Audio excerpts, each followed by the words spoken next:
അല്ല, ഇപ്പോൾ നമ്മൾ ഈ ബിസിനസ് ആവശ്യത്തിനല്ലാതെ നമ്മുടെ സുഹൃത്തുക്കളെ സഹായിക്കാറുണ്ടല്ലോ, ഇപ്പോൾ വിവാഹ ആവശ്യത്തിന് അല്ലെങ്കിൽ അവരുടെ എന്തെങ്കിലും വ്യക്തിപരമായിട്ടുള്ള ആവശ്യങ്ങൾക്ക്. അപ്പോൾ ഇങ്ങനെയുള്ള സാഹചര്യങ്ങളിലും എഗ്രിമെൻറ്റ് ചെയ്യണമെന്നാണ് സാറ് പറയുന്നത്. കഴിവത് ചെയ്യണം. ചെറിയ എമൗണ്ടുകളല്ലെങ്കിൽ നമുക്ക് വലിയ പ്രയാസം ഉണ്ടാക്കാൻ പോകുന്ന എമൗണ്ട് ആണെങ്കിൽ അത് ചെയ്യുന്നതാണ് നല്ലത്.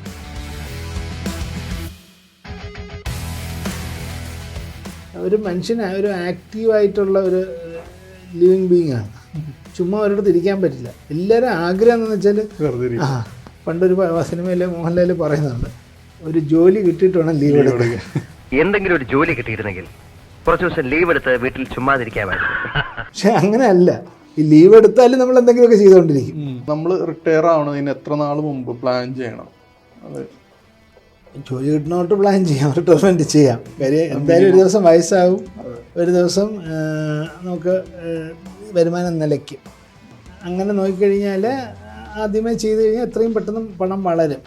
ഒരു മന്ത്ലി 1,20,000 രൂപ അദ്ദേഹം സേവ് ചെയ്ത് പോയാൽ, സമ്പാദിച്ചു കഴിഞ്ഞാൽ റിട്ടയർമെൻറ്റിന് വേണ്ടിയിട്ട് അദ്ദേഹത്തിന് ഒരു 8,15 കോടി രൂപയുടെ കോർപ്പസ് അന്ന് ഉണ്ടാക്കാൻ പറ്റും. ഇത് ഇനി 20 വർഷം കഴിയാണ്. അപ്പോൾ അന്നത്തെ വിലക്കയറ്റം ഇതൊക്കെ വെച്ച് നോക്കുമ്പോഴത്തേക്ക് അന്ന് ഇത്രയും രൂപ 8 കോടി രൂപയോളം വേണ്ടി വരും.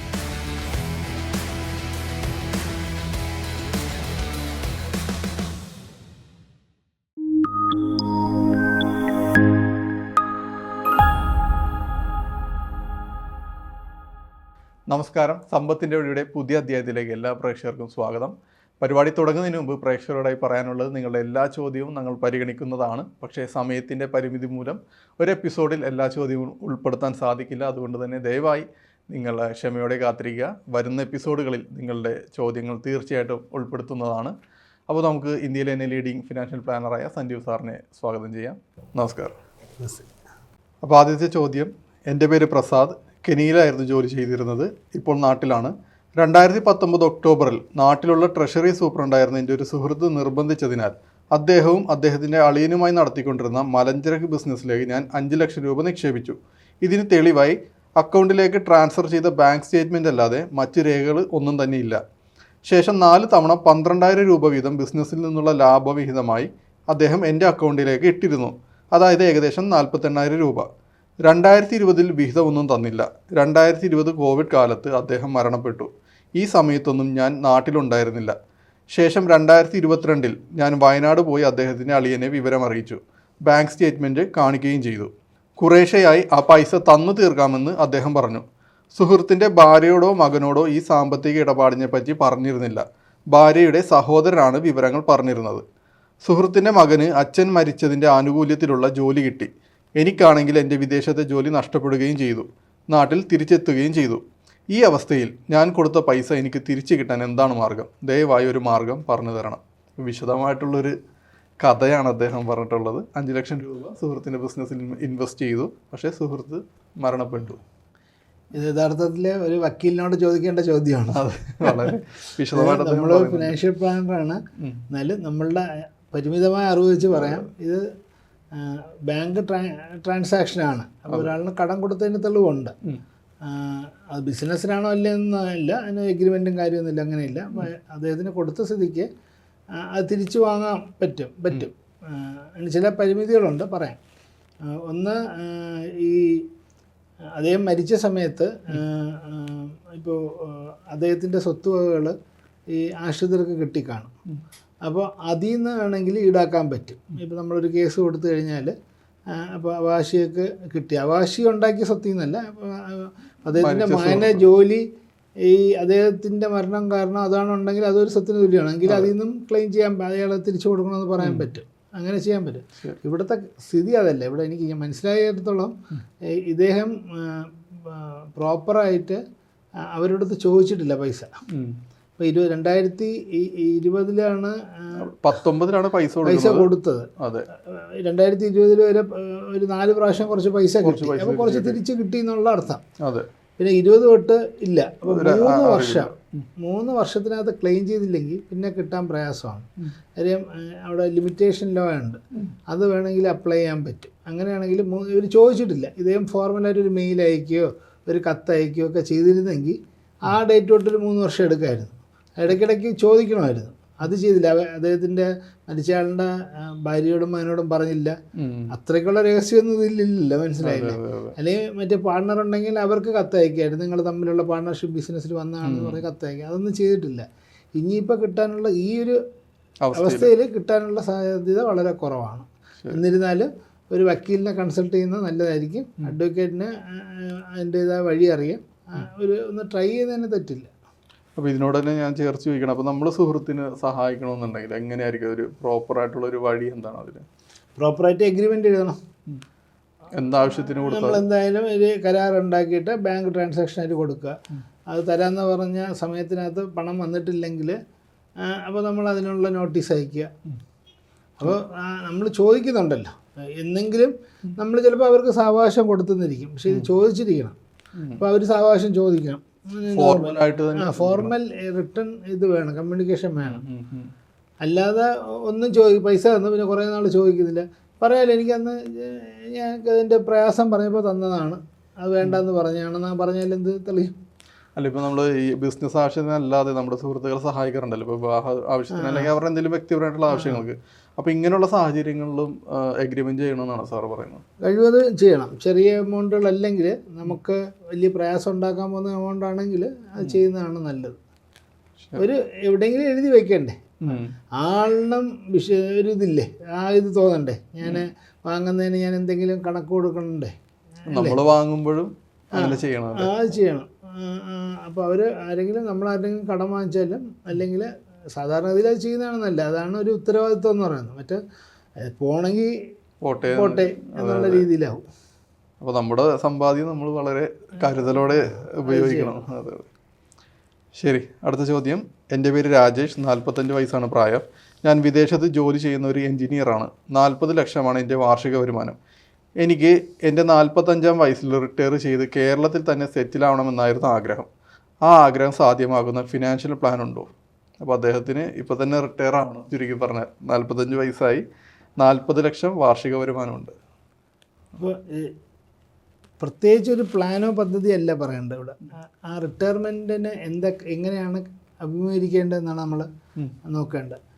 ഇദ്ദേഹത്തിന് 40 ലക്ഷം വരുമാനമുണ്ട്. ഒരു 30% വേണ്ടി വരും അദ്ദേഹത്തിൻ്റെ ആ ജീവിത നിലവാരം പോകണമെങ്കിൽ. എന്ന് വെച്ചാൽ ഒരു 12 ലക്ഷം രൂപയെങ്കിലും ഇന്നത്തെ രീതിയിൽ ഒരു വർഷം വേണം. മാസം 1 ലക്ഷം രൂപ. ഓക്കെ, വലിയ പ്രായമില്ല, അപ്പോൾ ചിലവുകൾ അങ്ങനെ കുറയില്ല. ഈ പ്രായത്തിൽ ഒരുവിധം ചിലവുകൾ കാണും. അപ്പോൾ അദ്ദേഹത്തിന് അതാണ് ആദ്യം നോക്കേണ്ടത്. അപ്പോൾ ഇപ്പോൾ റിട്ടയർ ചെയ്യണമെങ്കിൽ അടുത്ത ഒരു 40 വർഷം അതായത് പോകണമെങ്കിൽ ഈ 12 ലക്ഷം അടുത്ത വർഷം വീണ്ടും അത് ഇൻഫ്ലേഷൻ അഡ്ജസ്റ്റ് ചെയ്ത് കൂടും. ഒരു 6% ഇൻഫ്ലേഷൻ നോക്കിക്കഴിഞ്ഞാൽ നമുക്ക് ഏകദേശം ഇദ്ദേഹത്തിന് ഏകദേശം ഒരു 2.7 ക്രോസിനകത്തെങ്കിലും ഇപ്പോൾ ഫണ്ട്സ് വേണം, നിക്ഷേപങ്ങൾ വേണം. ആ നിക്ഷേപങ്ങളിൽ നിന്ന് നമുക്ക് വരുമാനം ഉണ്ടാക്കിയിട്ട് ഇദ്ദേഹം ഉദ്ദേശിച്ച രീതിയിൽ പോകാൻ പറ്റുള്ളൂ. അതുണ്ടോ ഇല്ലേ നമുക്കറിയില്ല. അദ്ദേഹം ഇതുവരെ എത്ര സമ്പാദിച്ചു എന്നോ എത്ര നിക്ഷേപം ഉണ്ടോ എന്ന് നമുക്ക് പറഞ്ഞിട്ടില്ല. അപ്പോൾ ഇതാണ് പ്രധാന കാര്യം. ഇത്രയും നിക്ഷേപം ഉണ്ടെങ്കിൽ ഓക്കെ, അടുത്ത എന്ത് ചെയ്യാമെന്ന് നോക്കാം. ഇതിൽ നിന്ന് എങ്ങനെ വരുമാനം ഉണ്ടാക്കും. നമ്മൾ കഴിഞ്ഞ എപ്പിസോഡിൽ, അതിന് മുമ്പത്തെ എപ്പിസോഡിൽ ഒരു അസറ്റ് ലൊക്കേഷൻ സ്ട്രാറ്റജി ഒക്കെ കൊടുത്തിട്ടുണ്ട്. യാഥാസ്ഥിക ഇൻവെസ്റ്റർ ആരാണെന്നോ അല്ലെങ്കിൽ ഇടത്തര ഇൻവെസ്റ്റർ ആരാണെന്നോ അല്ലെങ്കിൽ വളരെ സാഹസികമായിട്ട് ഇൻവെസ്റ്റ്മെൻറ്റ് ചെയ്യുന്ന ആൾക്കാരെ കുറിച്ചൊക്കെ നമ്മൾ പ്രതിപാദിച്ചിരുന്നു. അത് ഇദ്ദേഹം ഏത് ടൈപ്പ് ഇൻവെസ്റ്റർ ആണെന്ന് നമുക്കറിയില്ല. ഇപ്പോൾ ഒരു കൺസർവേറ്റീവ് ഇൻവെസ്റ്റർ ആണെങ്കിൽ അദ്ദേഹം ഏകദേശം ഇപ്പോൾ ഉള്ള പണത്തിൻ്റെ ഇത് ഇത്രയും 40 വർഷത്തേക്ക് ആവശ്യമാണ്, ഇത്രയും പൈസ ആവശ്യമുള്ള. അപ്പോൾ അതിൻ്റെ ഒരു 25% ഓഹരി അധിഷ്ഠിത മ്യൂച്വൽ ഫണ്ട്സോ ഓഹരിയിലോ നിക്ഷേപിക്കുക. 35% കടപ്പത്രങ്ങളിൽ നേരിട്ട് കടപ്പത്രങ്ങൾ വാങ്ങാം. അപ്പോൾ അതിൻ്റെ ഗുണം എന്താണെന്ന് വെച്ചാൽ അതിൽ നിന്ന് ഇൻട്രസ്റ്റ് നമുക്ക് കിട്ടും. ആ വരുമാനം വേണമല്ലോ, അത് വാങ്ങിച്ചു വയ്ക്കാം. 30% ബാങ്ക് ഡിപ്പോസിറ്റുകളിൽ ഇടാം. ബാക്കി ഒരു 10% ഇത് ഗോൾഡ്, ഇപ്പോൾ സോവറിൻ ഗോൾഡ് ഫണ്ടോ അതൊക്കെ വാങ്ങിച്ചു വയ്ക്കാം. അപ്പോൾ അതിൽ നിന്ന് 2.5% വരുമാനം കിട്ടും. ഇതിലിട്ട് കഴിഞ്ഞാൽ കടപ്പത്രങ്ങളിലിട്ട് കഴിഞ്ഞാൽ ഏകദേശം 8% കിട്ടും. ബാങ്ക് ഡിപ്പോസിറ്റിന് 7% കിട്ടും.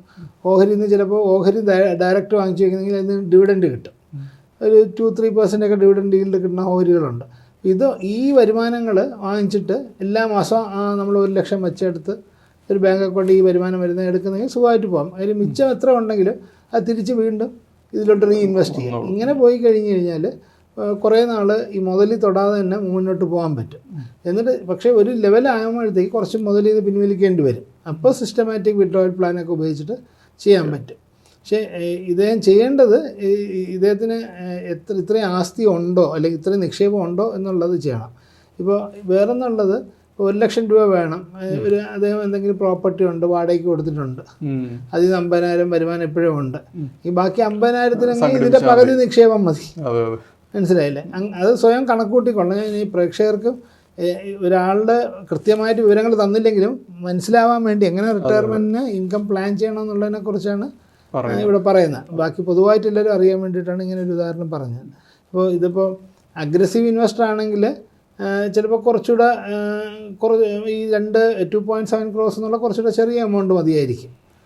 കുറച്ചുകൂടെ കുറയും, ഒരു 10-50 ലക്ഷം കുറഞ്ഞെന്ന് വരും. പക്ഷെ അത് പറയാൻ പറ്റില്ലല്ലോ. ഈ വയസ്സാകും തോറും ആൾക്കാർ ഈ റിസ്ക് എടുക്കാനുള്ള ശേഷി കുറഞ്ഞേ വരുള്ളൂ. മാനസികാവസ്ഥയായാലും ഒക്കെ അങ്ങനെ വരുള്ളൂ. അപ്പോൾ അതുകൊണ്ടാണ് ഞാൻ യാഥാസ്ഥിക ഇൻവെസ്റ്റർ എന്നുള്ള കഥ ഇതിൽ പറഞ്ഞത്. ഓൾറെഡി 45 വയസ്സുമായല്ലോ. ഈ 45 മനുഷ്യൻ വേറൊന്ന് ഇതിൽ പുറമേ പറയാനുള്ളത്, ഒരു മനുഷ്യന് ഒരു ആക്റ്റീവായിട്ടുള്ള ഒരു ലിവിങ് ബീങ് ആണ്. ചുമ്മാ ഒരിടത്ത് ഇരിക്കാൻ പറ്റില്ല. എല്ലാവരും ആഗ്രഹം എന്ന് വെച്ചാൽ പണ്ടൊരു സിനിമയിൽ മോഹൻലാൽ പറയുന്നുണ്ട്, ഒരു ജോലി കിട്ടിയിട്ട് വേണം ലീവ് എടുക്കാൻ. പക്ഷെ അങ്ങനെയല്ല. ഈ ലീവ് എടുത്താലും നമ്മൾ എന്തെങ്കിലുമൊക്കെ ചെയ്തുകൊണ്ടിരിക്കും. അത് പറഞ്ഞാലാണ് ഇത്. എനിക്ക് 45 വയസ്സിലങ്ങ് റിട്ടയർ ചെയ്താൽ മതി, അത് കഴിഞ്ഞാൽ ലോകം അവസാനിക്കുന്നില്ലല്ലോ, പിന്നെ എന്തെങ്കിലുമൊക്കെ ചെയ്യും. അപ്പോൾ അതിൽ നിന്നൊക്കെ ഒരു വരുമാനം ഉണ്ടാവാനുള്ള സാധ്യത ഉണ്ട്. പ്രത്യേകിച്ച് പ്രൊഫഷണലായിട്ട് വർക്ക് ചെയ്യുന്ന ആൾക്കാരാണെങ്കിൽ ചുമ്മാ ഇരിക്കില്ല. അപ്പോൾ ആ വരുമാനവും ഈ 1,00,000 രൂപ മതിയെങ്കിൽ അതും അഡ്ജസ്റ്റ് ചെയ്യാം, എന്നിട്ട് കുറച്ച് കൊണ്ടുവരാൻ പറ്റും. യഥാർത്ഥത്തിൽ ചെയ്യേണ്ട ഒരു നല്ലൊരു ഫിനാൻഷ്യൽ പ്ലാനറെ കണ്ടാൽ അവർ കൃത്യമായിട്ട് നിങ്ങളുടെ നിക്ഷേപത്തിൻ്റെ വിവരങ്ങളും കാര്യങ്ങളും കൊടുത്ത് അവർ കണക്ക് കൂട്ടിയിട്ട് എങ്ങനെയാണ് ചെയ്യേണ്ടതെന്ന് പറഞ്ഞുതരും. സാർ, എനിക്ക് ഇതിനോട് കൂട്ടി ചോദിക്കാനുള്ളതെന്ന് വെച്ചാൽ, നമ്മൾ റിട്ടയർ ആവണതിന് എത്ര നാൾ മുമ്പ് പ്ലാൻ ചെയ്യണം? അത് ജോലി കിട്ടുന്നോട്ട് പ്ലാൻ ചെയ്യാം, റിട്ടയർമെൻറ്റ് ചെയ്യാം. കാര്യം എന്തായാലും ഒരു ദിവസം വയസ്സാകും, ഒരു ദിവസം നമുക്ക് വരുമാനം നിലയ്ക്കും. അങ്ങനെ നോക്കിക്കഴിഞ്ഞാൽ ആദ്യമേ ചെയ്ത് കഴിഞ്ഞാൽ എത്രയും പെട്ടെന്ന് പണം വളരും. ഒരുപാട് ലെങ്ത്ത് കൂടുന്തോറും, ഇൻവെസ്റ്റ്മെൻറ്റ് ടൈം കൂടുന്തോറും കുറച്ച് നിക്ഷേപിച്ചാൽ മതി. അത് മാത്രമല്ല പവർ ഓഫ് കോമ്പൗണ്ടിങ്, ഇത് വീണ്ടും വീണ്ടും കോമ്പൗണ്ട് ചെയ്തുകൊണ്ടിരിക്കും എന്നുള്ളതുകൊണ്ട് വളർച്ച നിരക്ക് വളരെ ഭയങ്കരമായിരിക്കും. പക്ഷേ സാധാരണഗതിയിൽ മനുഷ്യരൊന്നും ആ ചെറിയ പ്രായത്തിൽ റിട്ടയർമെൻറ്റിനെ കുറിച്ച് ചിന്തിക്കില്ല. മനുഷ്യ സഹജമാണ്. അപ്പോൾ അങ്ങനെ നോക്കിയാൽ എങ്ങനെയായാലും ഒരു 60 വയസ്സിലൊക്കെ റിട്ടയർ ചെയ്യുന്ന ആളാണെങ്കിൽ ഒരു 50 വയസ്സാകുമ്പോഴെങ്കിലും അല്ലെങ്കിൽ 45 വയസ്സ് കഴിയുമ്പോഴെങ്കിലും ഈ റിട്ടയർമെൻറ്റിന് വേണ്ടിയിട്ട് എന്തെങ്കിലും ചിന്തിച്ചു തുടങ്ങണം. ചിന്തിച്ചു തുടങ്ങിയ പോലെ എന്തെങ്കിലും ചെയ്തു തുടങ്ങണം, അതാണ് വേണ്ടത്. അപ്പോൾ പിന്നെ കുറച്ചുകൂടെ ക്ലിയറാണ്, നമ്മുടെ റിട്ടയർമെൻറ്റ് അടുക്കാറായി എന്നുള്ള ഇത് വരും. പിന്നെ അത് മാത്രമല്ല, അപ്പോൾ കുടുംബമൊക്കെ ആയിക്കഴിഞ്ഞാലേ കുറച്ചുകൂടെ ഉത്തരവാദിത്വം തോന്നും. പൈസയുടെ വില കുറച്ചുകൂടെ കൂടുതൽ ചെറുപ്പത്തിനെക്കാട്ടി അറിയാൻ പറ്റും. അപ്പോൾ അങ്ങനെ അവർക്ക് ഇൻഫ്ലേഷൻ എന്താണെന്നൊക്കെ ശരിക്കും എക്സ്പീരിയൻസ് ചെയ്ത് കഴിയും. അത് നാച്ചുറലി അവർ ആ സമയം ഒരു തൊട്ട് ആണ് ചെയ്യുന്നത്. പക്ഷേ ലേറ്റായി കഴിഞ്ഞാൽ പ്രയാസമാണ്. ഇപ്പോൾ 55 വയസ്സൊക്കെ ആയിട്ട് ആലോചിക്കുകയാണ് ഇനി എന്തെങ്കിലും ചെയ്യണം, ഇതുവരെ ഒന്നും ചെയ്യാൻ പറ്റില്ലേ. അവർക്ക് 4-5 വർഷമല്ലേ ഉള്ളൂ, അതിനകത്ത് എത്ര ചെയ്യാൻ പറ്റും? അങ്ങനെയുള്ളവർ അല്ലെങ്കിൽ പിന്നെ റിട്ടയർമെൻറ്റ് നീട്ടേണ്ടി വരും. 60 വർഷത്തിന് പിന്നെ ഒരു 5 വർഷം എവിടെയെങ്കിലും ജോലി ചെയ്യേണ്ടി വരും, പ്രൈവറ്റായിട്ടോ അല്ലെങ്കിൽ വേറെ എന്തെങ്കിലും രീതിയിൽ. അല്ലെങ്കിൽ ഇപ്പോൾ അമേരിക്കയിലൊക്കെ അതാണ്. അമേരിക്കയിൽ പലർക്കും റിട്ടയർമെൻറ്റിന് നല്ലൊരു കോർപ്പസ് ഇല്ല, അല്ലെങ്കിൽ പല സമയത്തായിട്ട് പൈസ പല രീതിയിൽ പോയ ആൾക്കാരുണ്ട്. അപ്പോൾ അവരെന്ത് ചെയ്യും? പിന്നെയും വർക്ക് ചെയ്യും വയസ്സായി. അപ്പോൾ അവിടുത്തെ സർക്കാർ ജോലികൾ ഇവിടുത്തെ പോലെയല്ല, വയസ്സായിട്ടും സർക്കാർ ജോലിക്ക് കയറാം. അങ്ങനെ ഒരു അവസ്ഥയുണ്ട് കേട്ടോ. അപ്പോൾ ഒരുപാട് വയസ്സായി 10-70 വയസ്സായിട്ട് ജോലി ചെയ്യുന്ന ആൾക്കാരവിടെ ഉണ്ട്, സർക്കാർ ജോലി തന്നെ ചെയ്യുന്ന ആൾക്കാരുണ്ട്. എത്രയും പെട്ടെന്ന് നമ്മൾ അതിനെക്കുറിച്ച് ചിന്തിച്ചു തുടങ്ങണം. അതെ. അടുത്ത ചോദ്യത്തിലേക്ക് കടക്കാം. എൻ്റെ പേര് പ്രവീൺ, എനിക്ക് 40 വയസ്സാണ്, സെയിൽസ് രംഗത്താണ് പ്രവർത്തിക്കുന്നത്. 50 ലക്ഷമാണ് വാർഷിക വരുമാനം. എനിക്ക് റിട്ടയർമെൻറ്റിൽ നല്ലൊരു തുക ലഭിക്കുന്നതിനായി എത്ര രൂപ വെച്ച് എത്ര വർഷം ഇൻവെസ്റ്റ് ചെയ്യണം? എൻ്റെ ശമ്പളം കണക്കിലെടുത്തുകൊണ്ട് ഏറ്റവും കുറഞ്ഞ തുക വെച്ച് കൂടുതൽ വർഷത്തിലേക്കുള്ളതും കൂടുതൽ തുക വെച്ച് കുറഞ്ഞ വർഷത്തേക്കുമുള്ള ഇൻവെസ്റ്റ്മെൻറ്റ് പ്ലാൻസ് എന്തൊക്കെയാണ്? അപ്പോൾ ഇവിടെയും റിട്ടയർമെൻറ്റ് തന്നെയാണ് വിഷയം. പക്ഷേ ഇദ്ദേഹത്തിന് അറിയേണ്ടത് കൂടുതൽ പണവും കുറച്ച് കാലവും ഉപയോഗിച്ച് എങ്ങനെ റിട്ടയർ ചെയ്യാം, അല്ലെങ്കിൽ കുറച്ച് പണവും കൂടുതൽ കാലവും ഉപയോഗിച്ച് അങ്ങനെ റിട്ടയർ ചെയ്യാൻ നേരത്തെ ചോദിച്ചതിൻ്റെ ഒരു ആൻസറും കൂടെയാണ്. 40 വയസ്സായപ്പോൾ റിട്ടയർമെൻറ്റിനെ കുറിച്ച് ചിന്തിച്ചു. അതെ അതെ അതാണ്, മനസ്സിലായില്ലേ? അപ്പോൾ അദ്ദേഹത്തിന് ഇനിയിപ്പോൾ 60 വയസ്സ് റിട്ടയർ ചെയ്യുന്ന ആണെങ്കിൽ 20 വർഷം ഉണ്ട്. അതെ. ഓക്കെ, ഇപ്പോൾ എത്ര 50 ലക്ഷമാണ് വരുമാനം. വാർഷികം. അപ്പോൾ ഏകദേശം ഒരു ഇന്നത്തെ രീതിയിൽ ചിലവ് ഒരു 15 ലക്ഷം വരുമെന്നിരിക്കട്ടെ, മാസം ഒരു 1,4 ലക്ഷം രൂപ ചിലവ് വരുമെന്നിരിക്കട്ടെ. ഇത് അങ്ങനെയാണെങ്കിൽ 20 വർഷം കഴിയുമ്പോൾ ഇത് ഏകദേശം 48 ലക്ഷത്തോളം രൂപയാവും. ഒരു 6% ഇൻഫ്ലേഷൻ നോക്കിയാൽ. സർക്കാർ കണക്കനുസരിച്ച് 5, 4 എന്നൊക്കെ പല സമയത്തും പറയും. എന്നിരുന്നാലും ജനറലി ഇൻഫ്ലേഷൻ ആവറേജ് 6% വരും. അപ്പോൾ 6% കണക്കാക്കി കഴിഞ്ഞാൽ 48 ലക്ഷത്തോളം രൂപ അന്ന് വേണം. പിന്നെ അതിൻ്റെ അടുത്ത വർഷം വീണ്ടും കൂടും. 20 വർഷത്തെ കാലാവധിയില്ലേ. അപ്പോൾ ഇങ്ങനെ നോക്കുമ്പോഴത്തേക്ക് അദ്ദേഹം എത്ര അന്ന് റിട്ടയർ ചെയ്യുമ്പോൾ 20 വർഷം കഴിയുമ്പോൾ അദ്ദേഹത്തിൻ്റെ കയ്യിൽ എത്ര പണം വേണം, അന്നൊരു എത്ര കോർപ്പസ് ഉണ്ടെങ്കിൽ ഇത് ചെയ്യാൻ പറ്റും എന്നാണിത്. അപ്പോൾ അതിന് ചെയ്യാന്നുള്ള ഒരു കാര്യം, ഒരു മന്ത്ലി 1,20,000 രൂപ അദ്ദേഹം സേവ് ചെയ്ത് പോയാൽ, സമ്പാദിച്ചു കഴിഞ്ഞാൽ റിട്ടയർമെൻറ്റിന് വേണ്ടിയിട്ട് അദ്ദേഹത്തിന് ഒരു 8,15 കോടി രൂപയുടെ കോർപ്പസ് അന്ന് ഉണ്ടാക്കാൻ പറ്റും. ഒരുപാട് മാജിക്കൊന്നും ഇല്ല ഇതിൽ. സാധാരണ രീതിയിൽ ഇൻവെസ്റ്റ് ചെയ്ത് പോയാൽ കുറച്ച് ഓഹരിയിലും ബോൺസിലും ഒക്കെ ആയിട്ട് ഈ മ്യൂച്വൽ ഫണ്ട്സിലൊക്കെ നമ്മൾ നേരത്തെയൊക്കെ പറയുന്ന പോലെ ചെയ്ത് പോയി കഴിഞ്ഞാൽ അത് സുഖമായിട്ട് അവിടെ 8,15 കോടി രൂപ ഉണ്ടാക്കാൻ പറ്റും. ഇന്ന് 8,15 കോടി എന്ന് നോക്കുമ്പോൾ വലിയ എമൗണ്ട് ആയിട്ട് തോന്നും. ഇത് 20 വർഷം കഴിഞ്ഞിട്ടാണ്. നമ്മൾ നേരത്തെ ഇതിൽ പറഞ്ഞ അയാളെ ഇപ്പോൾ റിട്ടയർ ചെയ്യാണ്. അപ്പോൾ 2.5 കോടിക്കകത്ത് മതി, മനസ്സിലായില്ലേ? ഇപ്പോഴാണ്. മറ്റേ ഇനി 20 വർഷം കഴിയാണ്. അപ്പോൾ അന്നത്തെ വിലക്കയറ്റം ഇതൊക്കെ വെച്ച് നോക്കുമ്പോഴത്തേക്കും അന്ന് ഇത്രയും രൂപ 8 കോടി രൂപയോളം വേണ്ടി വരും. അത് കഴിഞ്ഞ് 55 വയസ്സിലാണ് റിട്ടയർ ചെയ്യണമെങ്കിൽ 15 വർഷം കൂടി അന്ന് 7,60,00,000 രൂപയെങ്കിലും വേണം. അതിന് വീണ്ടും 5 വർഷം കഴിയണമെങ്കിൽ വീണ്ടും അത് വളർന്ന് പോകണ്ടേ. അതാണ് നമ്മൾ നോക്കേണ്ടത്. അപ്പോൾ അങ്ങനെ നോക്കുമ്പോഴത്തേക്കും ഇത്രയും ഭീകരമായ ഒരു തുകയാണെന്ന് തോന്നിയില്ല. ഏകദേശം 1,4 ലക്ഷം, 1,20,000 രൂപ മാസം, 50 ലക്ഷം രൂപ വരുമാനമുള്ള ആളാണ്. അപ്പോൾ 4 ലക്ഷത്തിൽ കൂടുതൽ ഒരു മാസമുണ്ട്. അപ്പോൾ ഇതുവരെ ഒന്നും ചെയ്തിട്ടില്ലെങ്കിൽ ചെയ്യാനാണ്. ഇതുവരെ ഓൾറെഡി എന്തെങ്കിലുമൊക്കെ നിക്ഷേപങ്ങളുണ്ടെങ്കിൽ അതൊക്കെ അലോക്കേറ്റ് ചെയ്താൽ ഈ എമൗണ്ട് കുറഞ്ഞു വരും, നിക്ഷേപിക്കാനുള്ള എമൗണ്ട് കുറഞ്ഞു വരും. പിന്നെ അദ്ദേഹം പറഞ്ഞത് ഇതിലും കുറയ്ക്കാൻ പറ്റും. ഇപ്പോൾ ബാക്കി പല ആവശ്യത്തിനും പണം വേണമെന്നുണ്ടെങ്കിൽ ഈ ഒരു ചെറിയ എമൗണ്ട് സേവ് ചെയ്തിട്ട് എല്ലാ വർഷവും ഒരു 10% വർദ്ധിപ്പിച്ചാലും മതി. ഞാൻ മുമ്പ് അങ്ങനെ ഒരു എക്സാമ്പിൾ പറഞ്ഞിട്ടുണ്ട്. ഇതിപ്പോൾ കാലാവധി ഉള്ളതുകൊണ്ട്, ഇത്രയും ദീർഘമായ കാലാവധി ഉള്ളതുകൊണ്ട് ഇത് ചെയ്യുന്നതായിരിക്കും നല്ല. അപ്പോൾ ഇതിൽ നിന്നും കൂടുതൽ റിട്ടയർമെൻറ്റിന് വേണ്ടിയിട്ട് ഒരു വർഷം അല്ലെങ്കിൽ ഒരു മാസം സമ്പാദിക്കണമെന്ന് ഞാൻ പറയില്ല. കാര്യം വേറെ പല ജീവിത ലക്ഷ്യങ്ങളുണ്ട്. കുട്ടികളുടെ പഠിത്തം കാണും, വിവാഹം കാണും, വീട് വയ്ക്കുന്ന കാണും, ലോൺ അടയ്ക്കുന്ന കാണും, കുറേ കാര്യങ്ങളുണ്ടല്ലോ. അപ്പോൾ ഈ ഒരു ഇത്രയെങ്കിലും അദ്ദേഹം ഒരു മാറ്റി വെച്ച് ഇതുവരെ ചെയ്തിട്ടില്ലെങ്കിൽ ചെയ്തു കഴിഞ്ഞാൽ അന്ന് സുഖമായിട്ടൊരു കോർപ്പസ് ഉണ്ടാക്കാൻ പറ്റും. അപ്പോൾ അതിന് എപ്പോഴും ഈ നമ്മുടെ ഇപ്പോൾ ഇൻവെസ്റ്റ്മെൻറ്റ്സിനെ കുറിച്ച് പല പരിപാടികളും മൈഫിനിൽ വരുന്നുണ്ട്. അതൊക്കെ കൃത്യമായിട്ട് അവർ കാണണം. കണ്ടിട്ട് അതിനനുസരിച്ചിട്ട് അല്ലെങ്കിൽ ഒരു ഫിനാൻഷ്യൽ പ്ലാനറെ കണ്ട് പ്രോപ്പറായിട്ട് അവരെ ഇൻവെസ്റ്റർ ടൈപ്പൊക്കെ നിശ്ചയിച്ച് അതിനനുസരിച്ചൊരു പോർട്ട്ഫോളിയോ ഒക്കെ ക്രിയേറ്റ് ചെയ്ത് ഇൻവെസ്റ്റ് ചെയ്ത് പോയി കഴിഞ്ഞാൽ വലിയ പ്രയാസമില്ലാതെ കാര്യങ്ങൾ നടക്കും. അപ്പോൾ ഇപ്പോൾ സാറ് പറഞ്ഞത് കുറഞ്ഞ തുക വെച്ച് കൂടുതൽ സമയത്തേക്ക് ഇൻവെസ്റ്റ് ചെയ്തിട്ട് റിട്ടയർ ചെയ്യുന്ന കാര്യമാണ്. അപ്പോൾ നേരെ തിരിച്ചാണെങ്കിൽ എത്ര കാലാവധി എന്ന് പറയും. നേരത്തെ പറഞ്ഞ നമ്മളൊരു 5 വർഷം കൊണ്ട് 5 വർഷമേ നമ്മൾ സമ്പാദിക്കുന്നുള്ളൂ. പിന്നെ അത് കഴിഞ്ഞ് മറക്കുകയാണ്, അല്ലെങ്കിൽ അത് വിടുക. അങ്ങനെയാണെങ്കിൽ വലിയ എമൗണ്ട് വേണ്ടി വരും. അപ്പോൾ ഇദ്ദേഹത്തിൻ്റെ ഇപ്പോൾ ഞാൻ പറഞ്ഞില്ലേ, ഈ 4 ലക്ഷത്തി ചില്ലുവാനുമാണ് മാസ വരുമാനം. അതിൻ്റെ ഏകദേശം ഒരു 10% അല്ല 30%ഓളം വരുന്നുണ്ട് ഇപ്പോൾ പറഞ്ഞ സേവിങ്സ്. അപ്പോൾ അതിൽ കൂടുതൽ റിട്ടയർമെൻറ്റിന് വേണ്ടി സേവ് ചെയ്യണമെന്ന് ഞാൻ പറയില്ല. അതിൽ താഴെയാണ് വേണ്ടത്. ഇതൊരു ഇത്രയും വർഷം കഴിഞ്ഞ ഒരു 10-15 വർഷമെങ്കിലും ജോലി ചെയ്ത് കുറച്ചൊക്കെ നിക്ഷേപങ്ങളൊക്കെ കാണും. അപ്പോൾ ഈ ഇത്രയും പോലും വേണ്ടി വരില്ല. അപ്പോൾ ഇതിലും ഇനി കുറഞ്ഞ കാലാവധി വേണമെങ്കിൽ പിന്നെ വലിയൊരു എമൗണ്ട് സേവ് ചെയ്യേണ്ടി വരും. അത് ബാക്കി പല കാര്യങ്ങളും ബാധിക്കും. നമുക്ക് അദ്ദേഹത്തിൻ്റെ ബാക്കി ഫിനാൻഷ്യൽസിനെ കുറിച്ച് അറിയാത്തതുകൊണ്ട് അങ്ങനെ ഒരു ഇത് പറയാൻ പറ്റില്ല. ചോദ്യങ്ങൾ അവസാനിക്കുന്നില്ല. അടുത്ത എപ്പിസോഡിൽ വീണ്ടും കാണാം.